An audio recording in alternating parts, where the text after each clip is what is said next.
Hello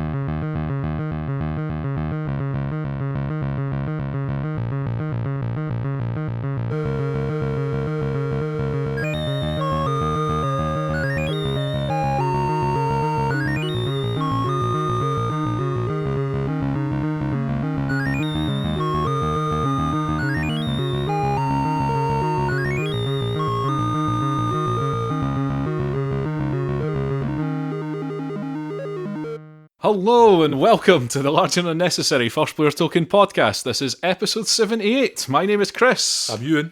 I'm David. I'm Pawel. Pawel's joining us from the land of the internet again. How is it in there, Pawel? It's pretty much like where you are. There's lots of lines of code and stuff flashing past your eyes. It's all ones and zeros, but Pawel doesn't see it as ones and zeros. So we'll apologise right now for how late this episode's going to be, but we had trouble getting together. Our internets weren't working. It's my fault, really. Let's blame Pawel. I mean, he's taking take it. He got us investigated by various authorities after his last episode appearance. Just to check his work permit. I think so, His podcast work permit. Did we have a lot of hate mail after that? Mostly for me. Yeah. Okay. I went and looked at that game after you talked about it, and it looks completely different from what I imagined after hearing. You really the very first thing you did was downplay the amount of zombies that are in the game, and that's like its sort of key selling point. I thought that by using the word immigrant, I would indicate how many of them there are. Yeah, but there's so many more. You have to look at screenshots of this game. I don't know if any of you guys have looked at it. Yeah, I mean, a little bit, there's like screenshots where there's like a tiny little group of guys in the middle, and then the whole thing is packed solid. They're like, they're like cheek and jowl jammed together. There really are a lot of them. Well, I suppose there's room for a debate on whether there are more refugees in real life than there are zombies in a video game. The Answers on a title of the postcard. game is There Are Billions. I've recently managed to complete that game, and my final kill count was about 1,500, something like this. So What? still plenty. 1,500? Yep. Billion? Well, no. Pawel did say he was struggling with the game. Yeah. Did you turn it right down to easy mode? I had to, yeah. This was the only way for me to to actually go through the game in full. Well, excellent. Right. Anyway, this is a video games episode. I'm kind of put off by the seating arrangements today. Dave's in control at the moment. In the hot seat. He's in the hot seat. He's in the seat I usually sit in. It's really putting me off. It feels so much more studio-like. You know? I don't know. It feels kind of weird. I feel like I've been demoted. I'm having to sit next to you. Well, I know. I'm probably the lowest status person on the podcast as well. But Chris, you need to redeem yourself somehow. you were a founding member of this podcast. Yeah, but How have we been demoted so far? anybody that slots in just slots in just above me in the way it goes. I think that's how the ranking system works. Okay, so this is episode 78, the Dave and Pawel podcast. You Britons and your classes. Those damn immigrants. Taking our jobs or demoting us somehow. Okay, we've got a backlog of things to talk about now. We're going to let Dave talk about his video game maybe later, the one he's been trying to talk about for about a month. Yeah. But first, let's talk about something else. Right, so Pawel, you're going to have to correct me on the pronunciation of this. I think it's right, but I've been playing Nier Automata. Can I just say that near isn't really a word as far as I can tell. But, Yeah, but and good luck pronouncing automata however you like. Automata. What There's would a you few say? options. I don't think anything. Well, there's a few of them that are probably really wrong, but I mean, people don't generally go around going automata. Oh, I'm going to start calling it. It's okay. So Nier Automata. the game should really be called "Sexy Robot Made the Post-Apocalypse." Or Yeah, something like this. I was going to make a comment about that. I'll leave that till later about what my thoughts are on that particular aspect of the game. I think if you started being matter of fact about Japanese game titles, you really you're on a sticky wicket there. True that. That's very true. Yes. Sexy boob lady. Booby pants woman. Well, that's pretty much all of them. Booby sword pants woman. That is this game. Right, anyway. Well, so what this game is, this is a sort of futuristic sci-fi kind of thing where you're playing a blindfolded android, is the best way I can describe it, who, yes, does look like a kind of weird futuristic leather-clad maid. But who pilots some weird robot thing when she's not being blown out of the sky in it, that is. But yeah, it's set in like the year, so it's like 5000 and something AD. There's some weird thing that's happened to Earth where like it's been taken over by some alien life form. To be honest, I was trying to find my notepad to write down notes about this game when that whole thing was being described. So I think I did miss a very important story beat there. Pavel, you can maybe bring us up to speed there. Yes, there is an alien force that has arrived and decided to invade Earth with clunky, trash bin looking like robots. Yes. And now humans are gone. Yeah. But instead, there is a fighting force called Yorha or something like this. Yeah, it's Yorha, yeah. Who all look like young females dressed in various revealing outfits. There are males there as well. Oh, your okay. your sidekick in the game, 9S. Oh, of course, he's male, yes. and he's That about the is only true. person that has any personality as well. Because the leather-clad maid that you're playing as, maid pilot, who is called 2B. She did say in one of the dialects that emotions are forbidden or something like this, yes? Yes, she did say that. She told 9S that emotions are forbidden, and he was just like, oh, okay, right, fine. But, so you're playing as 2B, and presumably that's some sort of to be or not to be kind of thing. Oh God, I've not even thought that. Yeah, that was my initial reaction to it. Does that not imply there was like a 2A? Well, possibly. But the thing is that every single character in this game, all the NPCs and stuff that you meet that are all the human-like androids, are all a number and a letter as designation. Right. So it's just futureness. It's just generic pointless futuristic future naming. bullshit. Yes. Now, I've had this game on my wish list for, I don't know, probably more than a year. And I think it was on sale recently, so I picked it up. Yep, me too. Did you pick it up recently then, Pavel? Quite recently, yeah. Right. Yeah, because I picked it up and I started playing it today. I had some time on a train journey to start playing it. And I started playing it with a keyboard and mouse. Don't do that. Right, because I got home and I started playing it with a joypad, a gamepad, whatever you want to call it. Do people still call them joypads? Nobody really talks about joy anymore in, that's in the very 21st true. century. Let's bring that back. Aye. Let's bring back the fun pad. Yeah, play it with a gamepad or whatever you want to call it. Call it a joypad. Call it a joypad. Bring a bit then. of joy back into the world. Yeah.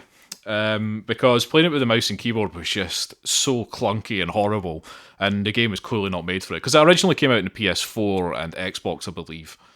And I kind of wish that I'd picked it up for that as well, because my laptop is not great. So I'm having to run it on some quite low settings, which is kind of annoying. It's a shame as well because the game is. I can't say I enjoy it, but there is a few things that are absolutely brilliant about it, and one of them is the graphics as such. It's actually a very pretty game. The environment. There is this desolate sort of post-apocalyptic aspect of it that I actually quite enjoy. And the music is quite impressive. The music is brilliant. I was going to say, because a lot of the sort of reviews that I've read about this, people really criticise the visuals in it. Oh. Now, it's hard to tell on my laptop, which is crap and has to run everything at low settings, out what it's actually supposed to look like.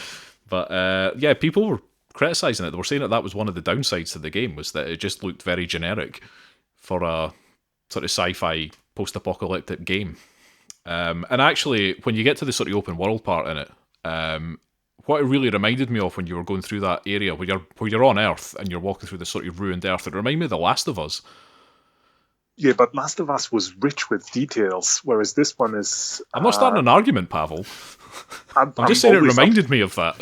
Are you trying to trigger me? That'd be very easy to do. I know. Now, when the game starts, it starts off as and this is one of the things I really like about this game, is the way that the camera angle constantly changes, because it starts off as a top-down sort of bullet hell style game, where you're basically piloting this ship thing, and you're just shooting at stuff that's coming at you from the top of the screen. But as you move through, and very quickly, it's sort of the camera angle changes, so then all of a sudden you're doing side-scrolling, and then you're switching to third person, and it's in 3D, and you have no control over it. The game does it at certain points as you're going through the different levels, and it's just constantly moving around. And it really changes, you have to change the way not drastically, but you have to change the way that you're playing it, because, stuff that you're doing when you're doing side-scrolling, platforming sort of bits where you're shooting things that are coming from left and right are completely different when you then go into third-person mode and start having to hit things with your cyber katana or whatever the hell it is she's got. Future sword. Yeah, the future sword. In fact, I think I may have written that down here. Oh, no, I wrote space knickers.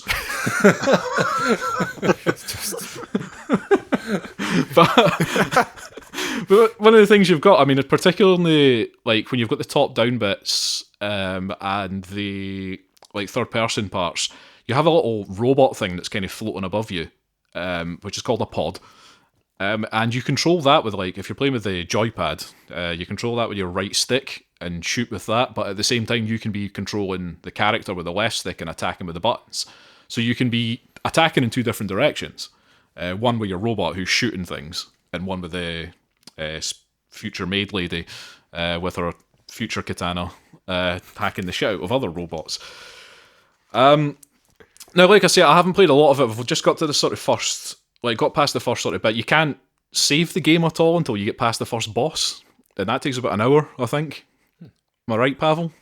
Maybe slightly less. Maybe slightly less. But yeah, you do fight this massive robot thing, which was a fun fight, but I did get the shit battered out of me while I was trying to play with this mouse and keyboard. And it's about 1,000 times the size of you. One of those classic Japanese things where you've just got this massive enemy that you have to just try and blow apart. And you meet up with this guy 9S who's a scout in the army, and he helps you out, and then you end up doing some weird things with the black boxes from your spacesuit, where you blow everything up, and then all of a sudden you are back on a space station because your life has been uploaded, and you're back in the space station. So there's all sorts of weird sci-fi things going on here. Pawel, this game really sounds like it's up your alley. Yeah, really up Pawel's alley. Yeah, I think you know. Can I just say that I like my sci-fi fairly grounded, and the reason why. You say that, yeah, but then some of the games you love, the sci-fi is bullshit. And then That's it, Dave. Call him out, because I've been saying this for ages. I think the mistake we'd be making is trying to pin down what it is that Pawel wants. It's I want realistic sci-fi. There's no such thing. Can I just say, if you've got a futuristic sci-fi maid running around this game, who's starting the mission with 7 other futuristic maids who are getting all shot down to bits, and then you spend half an hour fighting a huge boss because that's why you've descended from moon to earth, and then once you've sort of defeated the boss, 3 others come out from underneath the water, and then you decide to blow yourself up just to kill them all, and then suddenly you're still alive. My first and last question would be, why the hell have you not blown yourself up in the first place? And why has Frodo had to go to the Mount Doom instead of fly the eagles there? But then there's no game, Pawel. There's no story. Yeah, there's no story really. I'm pretty the amount sure of nonsense in this game is really okay. really Right, high. I'll tell you what. Right, next time that you're doing some role playing, I'll come round and pick holes in the entire narrative. Just chill out, man. It's going to be in Polish, but you're welcome to try. I'll bring an interpreter then. Okay. It's the setting aside. If you enjoy it, I think this game has a very responsive, very well crafted fighting system. The whole Yes.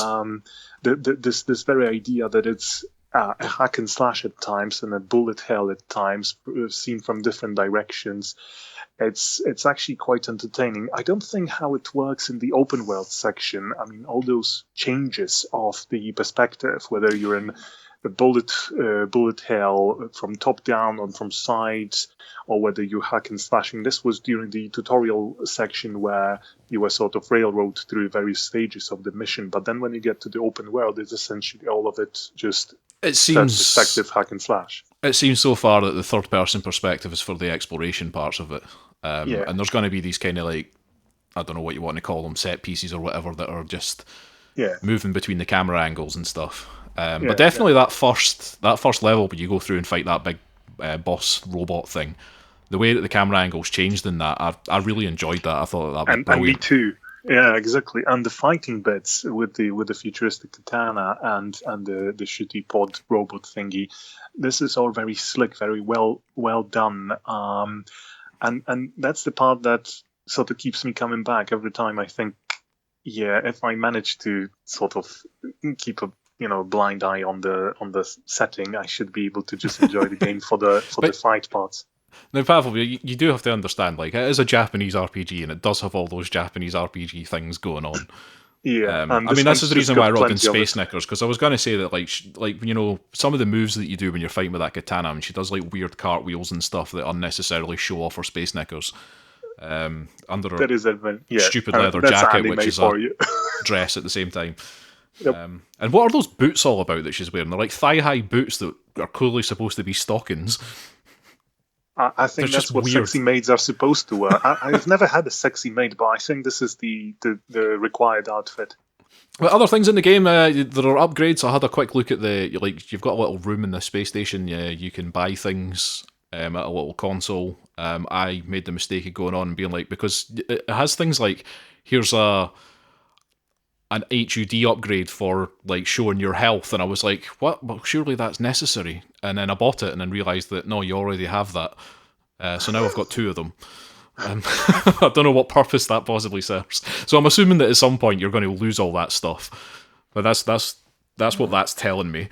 But you can get upgrades for like your little pod robot. You can buy it's got all the Japanese things, basically potions and stuff that get your health back and give you attack boosts and defense boosts and all of that sort of stuff. This is a Square game, isn't it? Is it Square Enix? Yes. Yeah. Yes, so it's got all the Square Enix things. You do need those health potions because I didn't buy a single thing. I went straight to the open world and I just couldn't heal myself at all. But I think that you will also have access to different weapons. So if all the other weapon types are crafted and I should say fighting styles are crafted as neatly as this main one you start with, then this game has again a lot of worth and just the way the fighting works. I would agree with you there. So I'm gonna play it more when I have the stomach for it again. Yeah, cool. I'm going to give it another go because, like I say, I've had to go. I've actually ended up having to change the resolution on it, which has really upset me. But like downgrading the resolution has made the game a lot smoother. So I'm just going to have to. Yeah, I'm just going to have to grit my teeth and get on with it. I think. But yeah, I've been enjoying it so far. I mean, I have got to that open world bit, and I did already feel the open world fatigue just straight from the off of just being like, I don't have the patience for this right now, just running about finding stuff. So because it's very Square Enix. There's lots of just little things hidden away that, little items that you can pick up and stuff in hidden little sections. And I was just like, I'll wait for another day to run about in this area. But yeah, that's Nier Automata, which is Square Enix. I think that was last year that came out, Pavel? I believe so. Right? Yeah, 2017. So yeah, it's a fairly new game. It's a good game if you like your space mates. Oh, make your mind up. Right, moving on. Not entirely sure. Whatever anybody feels about this game. Right, we'll have to move on quickly because Euan's going to have to run off. So we're going to let him out in the middle of the episode to create like manufactured controversy. We're going to let Euan tell us about Oh, just go on, tell us about Well, this it's just going to be 5 minutes because I wanted to talk about this because it's the only thing that's even approaching a game that I've played in the last week. I had a wee go at, I basically did David Lynch Teaches Typing, which has been getting bandied around on all the sort of annoying viral websites, and it's been popping up on my Facebook feed a lot because obviously I'm a big David Lynch fan, so a lot of that stuff, it keeps cropping up. And I had a wee go at it because I thought, well, I might as well check this out. And it's a short bit of fun, but it is basically just an executable file. It's not a game. There are interactive bits, and they'll say, and the David Lynch impression that the folk making it have done is actually pretty serviceable. Ah, wait, is he not in it? No, at this all? is the thing. It's not even related. They do point that out. Sure, but It's made by a little collective called Rhino Stew, who I think do other weird little game related things. They had something to do with Dark Souls on their website, but I didn't really look much further into it. But it just felt like, it's like, well, if somebody was to sit down and make something like this, it could be, but it felt like a wasted opportunity. Kind of was a little marketing gimmick that they chucked out onto the internet for people to enjoy, and then kind of be slightly disappointed by. So, is it a bit like that thing we watched when he was cooking? It's like it's all kind of pixelated, and it's gone for this retro style with the music and everything like that. And it comes up, and you've got the Black Lodge background with the white and black zigzag, and then it comes up with his sort of like a pixelated cartoon sort of version of his face, and he's like, "Hello, it's me, David Lynch." They've got the cadence down perfect, like the kind of weird, and you start playing, you think David Lynch would be the best typing instructor because he's just got that very matter-of-fact way of speaking, and he's very encouraging when he wants to be. I think basically he just talks down to the world all the time, and that's the best way to approach him. But, it does daft stuff like you'll be doing a bit of typing and then suddenly it'll go, "Now, use your ring finger to press the bug at the side of your keyboard with the ring finger of your left hand." And obviously you're like, what? And stupid stuff like this will start appearing in the middle of you doing these little typing exercises, and then the whole thing just kind of breaks down, and it's Right. And it's meant to be like a demo of a full version, but of a full version of something that doesn't actually exist. So it's a fun little exercise, almost like playing, I don't know, like one of these things like walking simulator sort of things we were talking about, except with less interaction, really. But I just wanted to highlight it and say, don't go expecting anything big out of it. Yeah, it would actually be.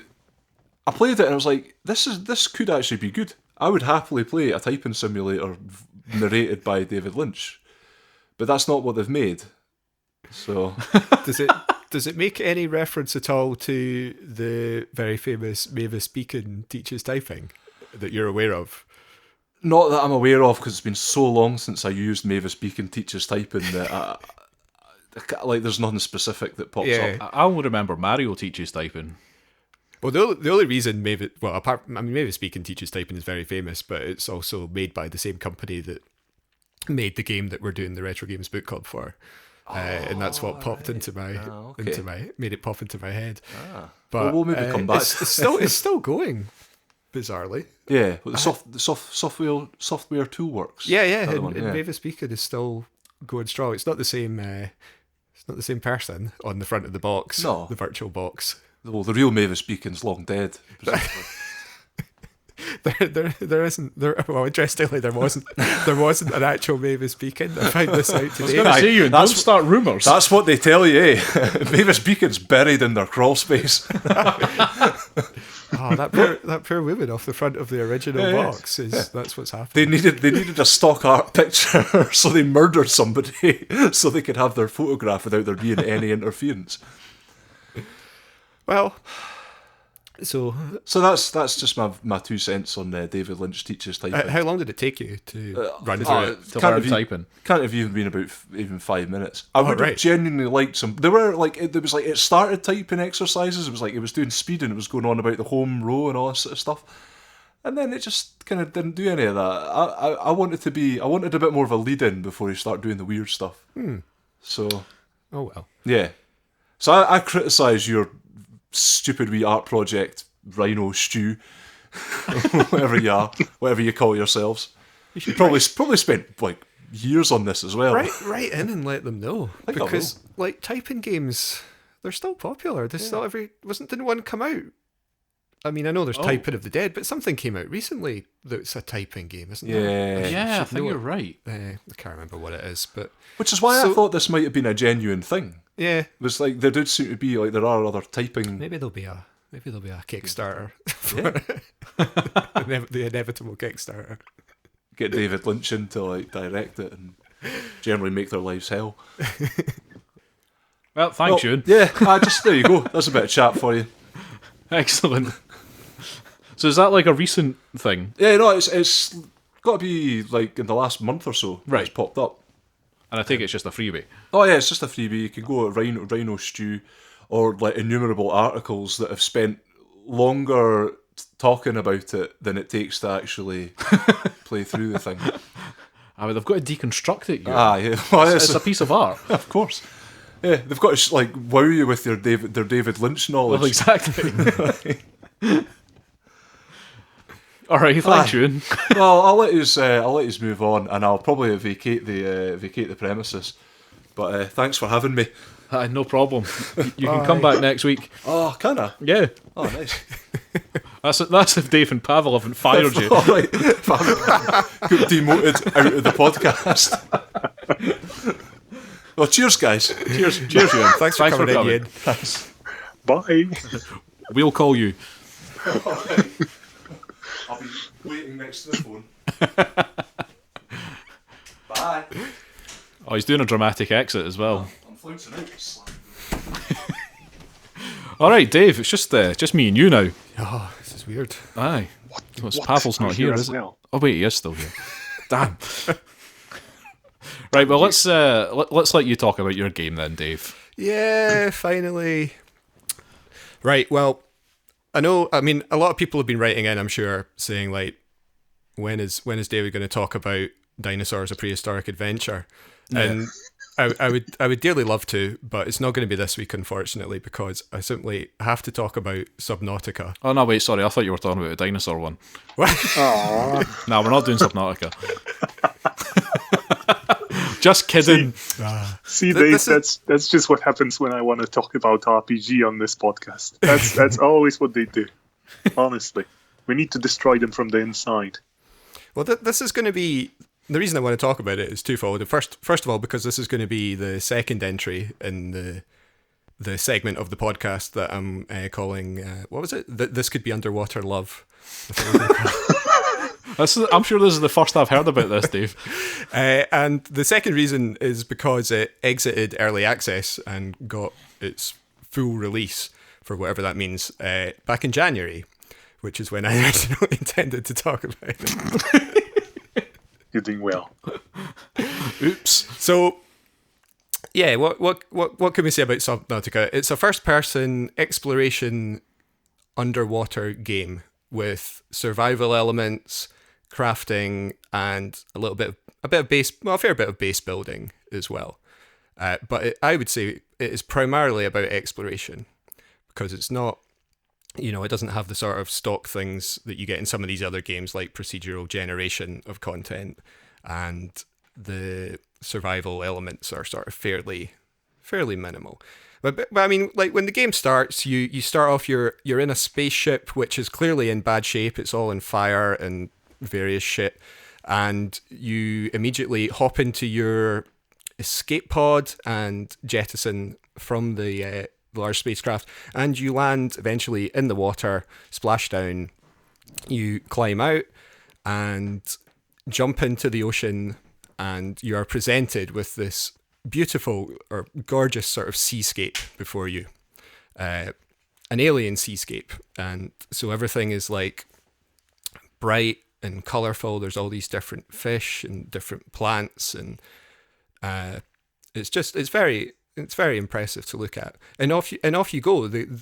It's your job to get off this planet. The game doesn't really give you too much guidance in terms of what you should do or how you should approach this. You've got some life support services, if you like, in your little pod, including a crafting station, some way to heal, and there's a broken radio, and that's sort of a bit of a hint of like a way that you might want to proceed, but it's not compulsory. And yeah, off you go. You can pretty much do what you want though. You can collect and gather items. You have to drink and eat periodically, and obviously, whilst you can swim on the surface, the majority of the game takes place underwater, and that's a big part of it. There are all sorts of underwater caverns and different locations that are there for you to explore as you go through the game, and it's incredibly atmospheric because one of the big sort of pluses about this game, visually it's good, but the sound is excellent. It really, especially as you start going deeper and deeper under the water, it starts to get very a little bit tense. It's quite creepy. There's all these sort of various distant rumbles and creaks and these sort of noises. And of course, you've always got the constant fear of running out of oxygen and suffocating to death, which is never good. Interestingly, though, there's a couple of ways you can play this game. They've put in like different difficulty modes, so you can turn off the survival elements if you wish, if they're not your cup of tea, and you can also play on hardcore mode as well if that's your kind of thing, where if you die once, that's it, and you have to start again. And I think those are. I just played normal mode, and that was fine, but I can see the value in each of those as well. And yeah, like I say, primarily exploration is the big value of this game, because that's the joy of it. For when I played it, is you start venturing further and further away from where your little capsule is, and start discovering these new things, new environments, new types of animal, new plants together. And yes, you can build a base, and the base is made from sort of prefab elements. It's not like Minecraft. There's no sort of voxels or blocks or anything like that. There's prefabricated sections that you can craft and slot together, and it looks pretty cool when you build it. It's not compulsory. Some people build a massive sprawling base. You could probably go through the entire game without building a base at all if you wanted to. That would be a bit of a challenge, I think, but it is possible. I wouldn't say it's a huge strength of the game, but it's there and it's fun. And there's lots of stuff that you can craft as you go that will help you. And a lot of that is focused around the fact that you're underwater and that you need oxygen and so on. So like the first things you might craft would be like an oxygen tank, because to begin with, you've got nothing. And then that allows you to, you're just holding your breath at that point when you're underwater. But then once you've got an oxygen tank, you can stay underwater for longer. And once you've got your flippers, you can swim a little bit faster, which again lets you stay underwater for longer. And it sort of, it goes from there.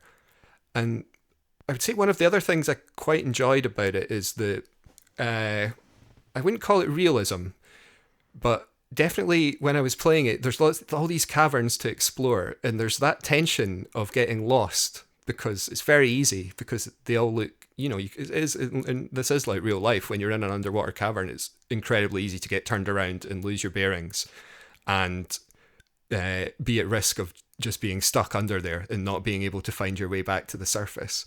And that does really happen in Subnautica when you play it. And there's like little tools you can build to help you. Like there's a lamp that, like normally, like a torch, big deal, but in Subnautica it's genuinely useful when you start out the game to craft a torch, because like otherwise you tend to get lost.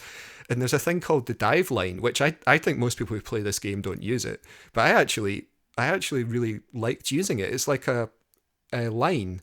Well, they've changed it so it's like a breadcrumb trail of lights. But it's basically a way to sort of not lose your way when you're exploring these sort of very often cramped and claustrophobic tunnels, because I would get like quite panicky. I'm like, okay, I'm going to go back now. And then I'm like, oh shit, is it this way? And I'm like, oh no, it isn't this way. And then I'm looking at my little oxygen timer counting down. And I'm like, okay, right, shit. So I gotta get back to the surface. And there's like, it everywhere looks the same when you're in these things. So, I love that aspect of it. So so it sounds like the focus of the game is definitely on the exploration and how far you're willing to push it. Yeah, what I would say about, although I was reluctant to call it realism, because although that there is an element of realism there. They don't actually take it that far, so it is nothing like real diving in any way. I mean, your initial oxygen tank gives you 30 seconds of extra air. Pawel won't like it then. It's ridiculous. It's not grounded in reality. Yeah, I mean, that was my slight wish, was that, I mean, it's not where they're going with the game, but I was like, oh, you know what, I'd actually really like to play a diving game where you had to do actual diving things, like take account of coming back up to the surface and doing like stops and stuff. There's none of that in this game. You could, there's like a big balloon thing that you can craft from an animal that shoots you from like whatever 200 meters down straight to the surface with no ill effects whatsoever. I think you and I are quite similar in these things, Dave, in that what we look for is real life simulators. We were talking about like the VR thing that we would love to see, where you actually have to build a house or something like that. Yeah, well, I mean, I think it's a slightly untapped genre. I think I would agree with you. I'm sure there are some diving sims out there, but they're not well known. No, and they're not, big on Steam. And I think someone could definitely make a game out of that. But I mean, that's not a criticism of Subnautica. That's not what it's trying to be. Yeah. So yeah. What other things are good about it? I mean, it has a story, and you uncover the kind of story through audio logs, sort of like System Shock style. It's become something of a classic way now of telling an emerging story, particularly when you're playing a game where you're on your own.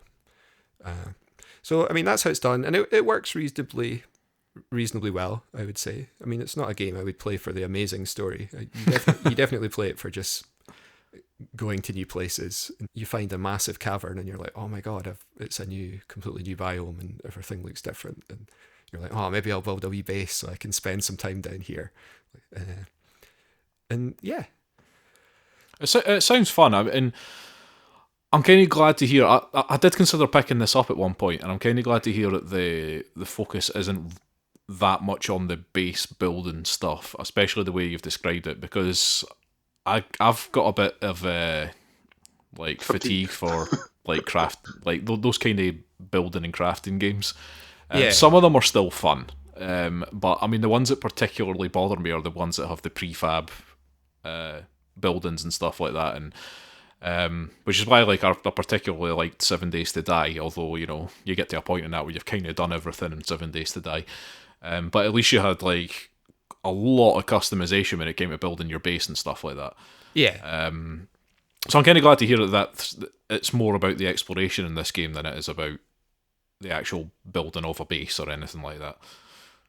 So I might pick it up.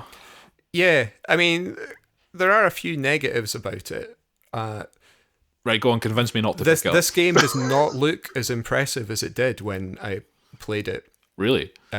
Originally. And that is the passage of time, unfortunately. But this is the problem and it didn't spend that long, but when you spend, it's only been like 2015, I think, originally entered early access. And at the time I was like, wow, this game is great. It looks amazing. But, a few years later, I'm like, it's not as good as it could be. And it does lack a bit of polish. And again, I think this is just the curse of being very ambitious when you're a small company trying to make a very big game. And doing it through this early access method as well, and you can get trapped into like just perpetually working on a game forever. And I think there is a point where they have to sort of draw a line, just even financially, because they're going to bring out DLC for it. But it's just things like when I went back to play it after the launch, I was standing on top of my little lifeboat, and there's some of the fish that jump out the water, and that's great. I mean, that's really cool. But I was looking at them and I was like, there wasn't like a proper splash. And the animation of it arcing through the air was just like really janky. It just didn't look quite that right. It didn't look quite right. It has real issues with the engine and draw distance as well. For some reason, they've given it a really, really short draw distance. I think because they're worried it will otherwise the performance will just take a massive hit on too many people's computers. So the default draw distance is really short and you can't change it. There's no slider for it. So the pop-in is ridiculous, especially once you get like some of the things that allow you to travel more quickly than you can when you're just using your flippers. Like there's a little James Bond like tug type thing that you hang on to and it pulls you through the water. All right. I can't remember what they're called, but anyway, I don't remember what it's called in the game.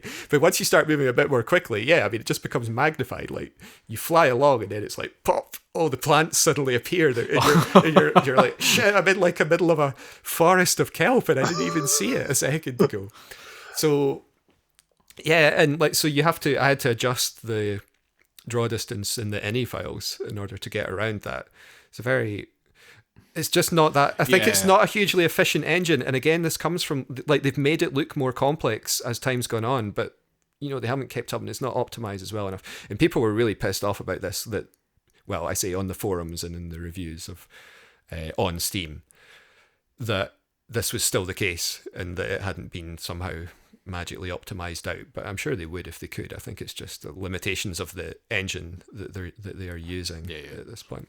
But, you know, that's a minor quibble. It's about, you know, it doesn't affect the sort of fun of exploring and pootling about under the water. I mean, there's a couple of other interesting things about it. There's no multiplayer, no co-op, and they were really adamant that they were never going to add this because people again, early access, people are like, can we get co-op in this game? And they're like, we're not going to do co-op. And then people are like, but I paid my early access money. You need to listen to the community. Like, don't you know that's how you make great games, is by listening to what fuckwits say on discussion forums. You know and nothing no about games. Either. Yeah. You know, they're furious. They're like, but they were adamant, we're not going to do it. And I kind of respect that because it's got that kind of solo, solitary feel to it. Yeah. And why would you want another person? It just takes away that slightly creepy edginess that you get when you're playing this game. When you're like 500 meters down and you're exploring the wreck of something that you found and there's all these creepy sounds. You lose that when you've got other players. And there's no guns in it, or at least not like super lethal weapons. You've got a knife, and I think you can get a kind of stun gun as well. And they were, again, very adamant that they weren't going to add any sort of underwater laser rifles or even like spear guns. It's just another sort of decision they made. And that's pretty cool that the devs have a solid vision of what they set out to make, and they kept their promise to themselves, because that gives you a game that's actually much more coherent than when you dissolve it and whatever the community wants, because the community wants mountains and more crafting and multiplayer. Yeah, well, yeah, because otherwise you end and up with weekly missions. Every game becomes the same then. And it's like there's already other games that have these things, so it doesn't need to be in every single game. I think that's part of the reason why I was getting fatigued from all these games, because they all just ended up being the same. There was nothing overly different about them. I think I drew the line when I got the Conan one, and it was just the same as every other thing. Even though people were hyping this game, and this is going to be the best survival building crafting game, and it's in a Conan universe, it's going to be brilliant. And it's like, I played it, and it's like, no, this is the same as every other one. Yep. And it runs badly. It's badly optimized. So yeah, so it's available on Steam, also on Xbox One. I believe, supposedly, there's going to be a PS4 version, but as far as I know, there's no date for it, so it could never happen. But the reason I mention that is because it does have VR on the PC version, so potentially there might be PlayStation VR support somewhere down the line. That could sway me. And it would be an interesting game to play. That sounds like exactly. Yeah, I mean, like, possible motion sickness hell, possibly, because you get that anyway without VR to an extent, right. A little bit. So I'm up for the challenge. Yeah. Right, cool. Unknown Worlds Entertainment. That was by. Excellent, thank you, Dave.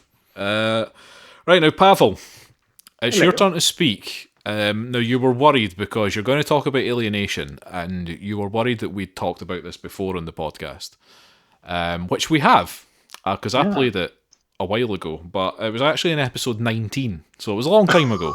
Oh my god, this is an episode it was 2 years ago. It was in May in 2016. I just checked it. Nice. So I think there's been a big enough gap there, Pavel, that I'm going to give you free rein here. Tell us about it. I thank you. So I think it's important to completely disregard Chris's review and just rely on mine. Essentially, what I'm going to say about Alienation is what matters, and Chris's review, let's just forget about it. You do realise that you're going to make all the same points that I made, but worse. Yeah, but they'll be mine. That's what's important. Oh, right. Oh, okay. Here you go. Are you firing me as well? We're building upon it. Yeah, we'll get there. It's so long as Dave can do all the internets at the end, we're good. Yeah, wouldn't count on it. Right. Well, Alienation. I figured I would talk about this one because I've played a number of games over the past couple of days, but Alienation, for some reason, I just jumped on it, and I think I'm sort of getting to the final missions in the game potentially. I think there's 20 maybe of them. Right, so this is an isometric view twin stick shooter, I suppose, if we are talking about genres. So a game similar to your Helldivers, or I suppose in some aspects to things like Diablo or Grim Dawn. But obviously, this is a shooter. You've got 3 different classes of whatever futuristic soldiers, armed with various kinds of fairly fun weapons, and you just shoot a lot of aliens around you. And so there's plenty of games like this, but I think I'm just going to say straight away, because I've played a couple of them, and this one is by far the most enjoyable and the most solidly made game of this particular type that I've played. It's I'm continuously impressed by even things like just graphics. I mean, the maps, I think there are 4, maybe 5 different maps, fairly spacious, but just so pretty with destructive environments and just a lot of clutter around.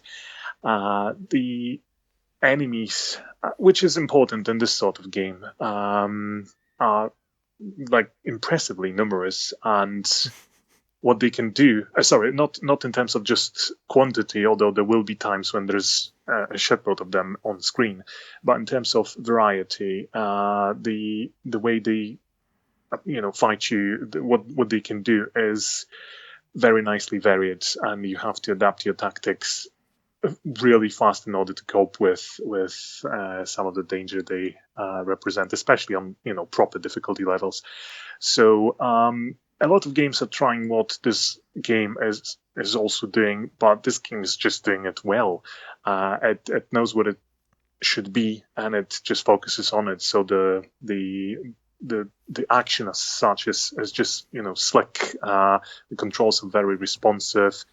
There's always something going on. You're never just grinding through levels. The danger is pretty much almost ever present, and when you think you've just about finished whatever room you're in or area you're in, you're going to suddenly get a randomly generated huge horde of enemies running at you simply because the game thought that might just spice it up by throwing 200 enemies at you.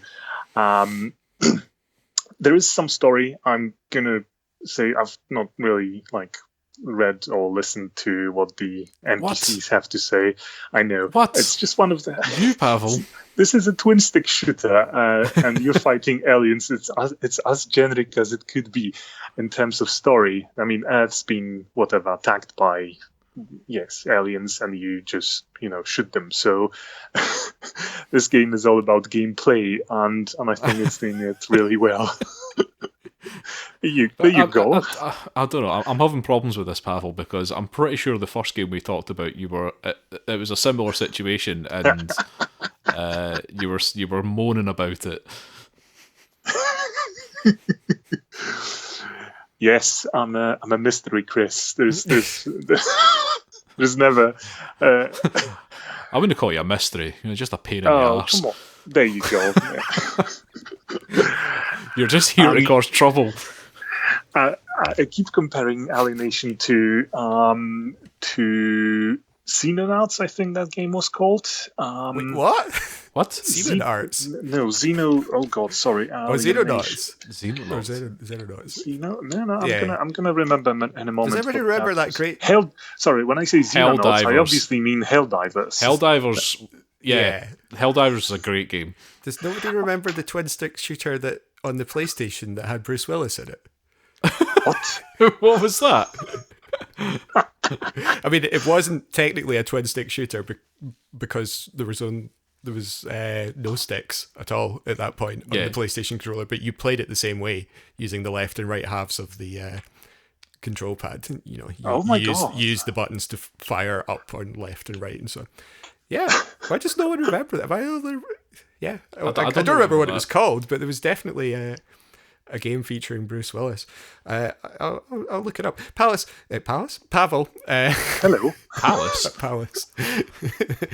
Are the levels in this game, are they set or are they procedurally generated? The levels appear to be set, or at least I believe so.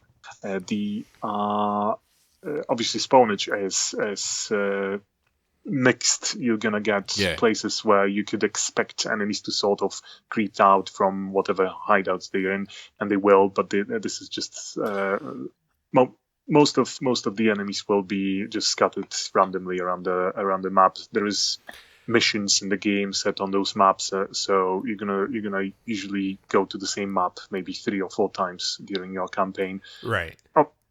And goals will be different on the same map, but the maps are really big, so it doesn't really feel like you walking through the same place all the time, and it's just the variety of enemies, and it just makes it always like a fairly engaging experience.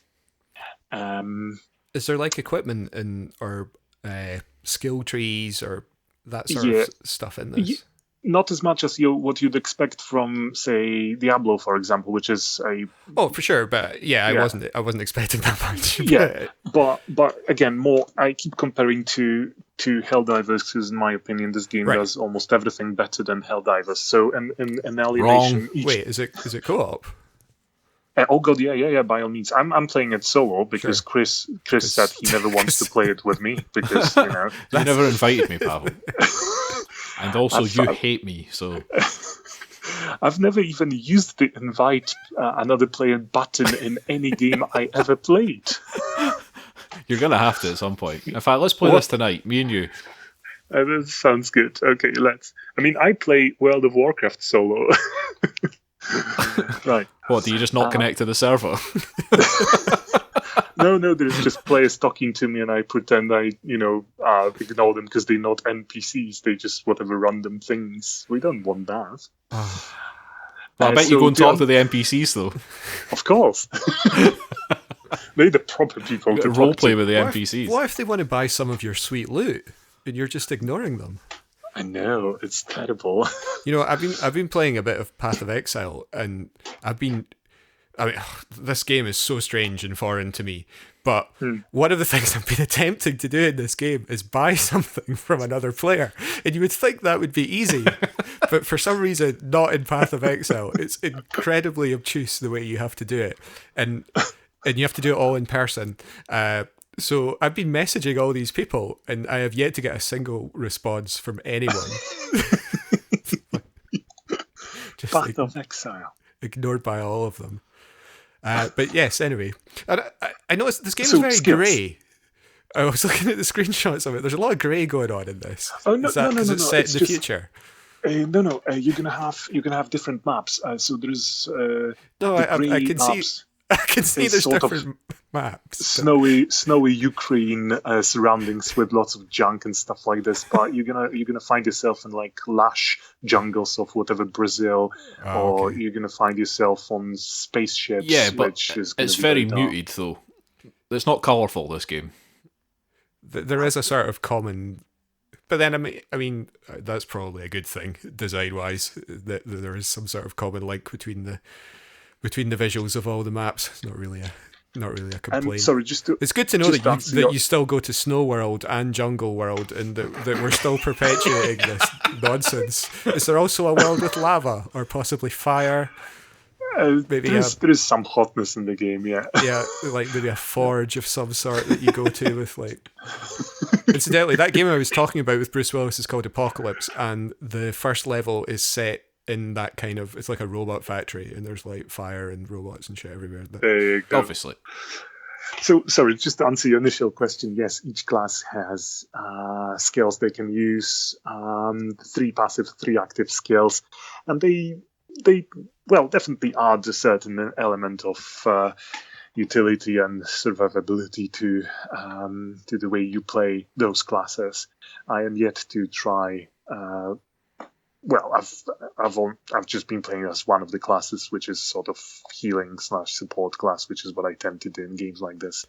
Supporting obviously myself because I play solo. I'm so I going don't to want say, to why support would others. who are you supporting? I like healing myself. That's what I do in games like this, you know.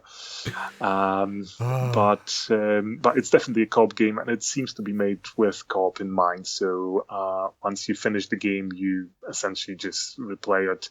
I suppose, which is what you do with games like this. There's 20 missions in total, but the difficulty level gets ramped up considerably, and I don't think you'd be able to play it solo after you complete it once. But yeah, it's just, you know, pretty and satisfying. It's as mindless as shooters go, but because enemies are so varied, you never feel like you're doing the same thing. You're always dancing around, sort of homing bullets or spotting in a horde of whatever zombies running at you, because there's always going to be some sort of mutants that essentially just run at you, and you're going to spot an enemy that you suddenly have to quickly change whatever you plan. Are the guys that run up to you and then explode? That's quite. That's a common theme, yeah. Is there some sort of like poison effect, like damage over time if you step in something or get touched by something? Yeah. All the trappings you would imagine. Oh, yeah. Grounded in reality. Yeah. Oh yeah. It does sound good though. I mean, it's challenging to make a game like this that will sustain someone's interest for more than, you know, an hour. It's not easy. You've got to get all that fluidity, as you were saying. That's exactly, and that when I played Helldivers, I kept thinking that it's a twin stick shooter which attempts to focus mostly on consumables dropped from the sky and vehicles, and I enjoyed it for a bit, but you kept doing essentially the same thing. Whereas for some reason, Alienation, I've been playing it for a few days now, and it's just every single map I go to, there's additional types of enemies, additional skills I unlock, and just it retains its fun factor. See, I agree. Like Alienation is a solid game, and it is slightly different from Helldiver. I think Helldivers is more about the how would you describe it? It's more about ramping up the challenge over and over again, because you do the same things over and over again in Helldivers. But it's more about, like, it gets harder and harder and harder and harder. And I think Helldivers is designed to be played with other people. And in fact, I think the game by default will start putting people into your game if you've not got a full squad. Because it is about teaming up and fighting harder monsters or harder aliens, basically, over and over again. So it's got that more sort of grindy, challenging thing to it, where Alienation does feel like a bit more of a progression type game where you're like going through and upgrading and working through it that way. The thing is though, because in games like this actually matters. The enemies in Helldiver, most of them essentially just are either weaker or stronger, whereas in Alienation they can actually do so many varied things. It's very impressive. Yeah, but in Alienation, it's totally random, though, isn't it? So, like, because it has that Diablo style of creating a boss monster where they just give it a whole bunch of random effects. Yeah. that Yeah, all mix it together. does And that in Path of sometimes Exile. sometimes they're really easy to beat, and sometimes they're really hard to beat. I find that so Yeah. strange. Yeah. I mean, it makes more sense in this kind of game that it does in the one I was playing. Like Path of Exile is meant to be sort of an RPG, and like I find it so like soulless. This random collection of attributes rolled together to somehow make a unique monster, and I'm like, you're not fooling anyone with that. It's like I know that there's no backstory to this monster. It's like it has no character. It is clearly. It's I obviously love your what it is. approach. That's just perfect. That pleases me so much to hear this. I would I would never attempt to even just. They just aliens. Aliens are essentially what zombies are, or immigrants for that matter. So just your random monsters you wanna fight, but there's no backstory to them. Whereas in a proper RPG, you would expect a story. Yeah, but in a game like this, it's about if a random monster turns up and you don't really care about the attributes that it has or the combination of attributes that it has, then for me that's a failure. I mean, it's not that this random system can't work, but it only works for me if you actually care. If you're like, oh shit, it's a monster that's got poison and it's regenerating, or for some reason that's of significance. Well, or, maybe your build doesn't work very well, and that's good. That's a success if it works that way. But Path of Exile definitely doesn't. Like I never look. It's like, 'cause I just kill them. Because in an RPG, combat just works differently, and you're invested in the story much more. Whereas in a game where your speed of reaction, decisions you make, how accurate you are, is within a second you can just essentially get killed off if you do things incorrectly. Then the type of monster what can do is really important. In an RPG, probably not so much. Fights tend to last much longer in a computer RPG. We are going to have to wrap up, so anything else to say on Alienation? I should probably add that it's been made by House Mark and released in actually April 2016. Still looks pretty good in the screenshots. Yeah. It's Yeah. well, I mean, I'm not seeing it in motion, but And you know Nice what? looking It's game. really pretty. Yeah. Okay, right, excellent. Now, if you want a proper review of that, go back and listen to episode 19. Oh, that's a shame. I'm just kidding, Pavel. That was at least mediocre. Oh, thank you. Right, yeah, we're going to have to wrap up. There is a couple of things that I want to say before we finish. One thing, and I think I already told Pavel this, but Monster Hunter, which I was not going to mention this week, but I can't help it. So Monster Hunter World, there was a thing the other day there where I logged in and got a 7.5 million bonus item thing. It wasn't 7.5 million bonus items, but it's because Monster Hunter World has become Capcom's biggest selling game ever. And they've sold 7.5 million copies, which is more than Street Fighter and more than any Resident Evil game. So because that's quite interesting. Because I cannot find enough love for it in my heart yet, Chris thought it's prudent to rub it in my face. I'm thinking, because I've been trying to convince you to play this, but I actually think that if you play this, you'll hate it because it's got all the things that an RPG has, all right, but without any real story. And I don't know, I just maybe you won't like that, Pavel, because the story's nonsense. You might be right. Because you just play the game to batter the shit out of massive monsters over and over again so that you can craft some new gear, which is better, and then go, actually, I fancied making that other thing instead. And then you go, just repeat and just keep doing it. But Yep. but yeah, I just thought I'd bring that up because I thought that was quite interesting. That I mean, outselling like Street Fighter and Resident Evil and stuff, that's pretty impressive. That is impressive. Yeah, it's impressive for a game that they would have initially been reluctant to sell in the West. Yeah. Which is how it used to be because they thought we wouldn't like it. Yep. But turns out we do. So the other thing is the Retro Games Book Club.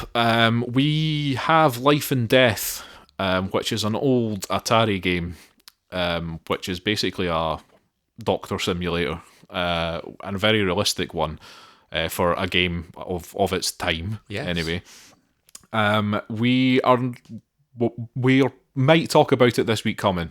for the next episode, basically. But I actually think we might leave it for until the week after. Sure. Just to give everybody a good time to play it, because it's a very confusing game. I've played a little bit of it so far. I've not had a chance to play a lot of it, but yeah, it's very easy to get that game wrong and have to start it again. Yeah. It's so like, I need more time. But you can play it online. There's a DOSBox version online, which I've been playing, and so far it's been working fine. It's worked fine for me as well. You need the code wheel thing though.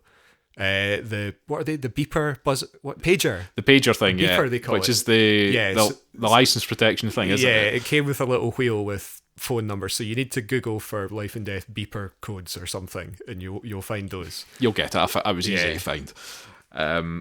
So yes, we'll probably talk about that in a couple of weeks' time. If you have played that game or you want to try it out and you want to get in touch with us and be part of the Retro Games Book Club, because we'll read out any comments that we get, please do. And this is a good point to bring up the internets. So if you want to email us, it's firstplayertoken@gmail.com. That's FIRST player token, all one word.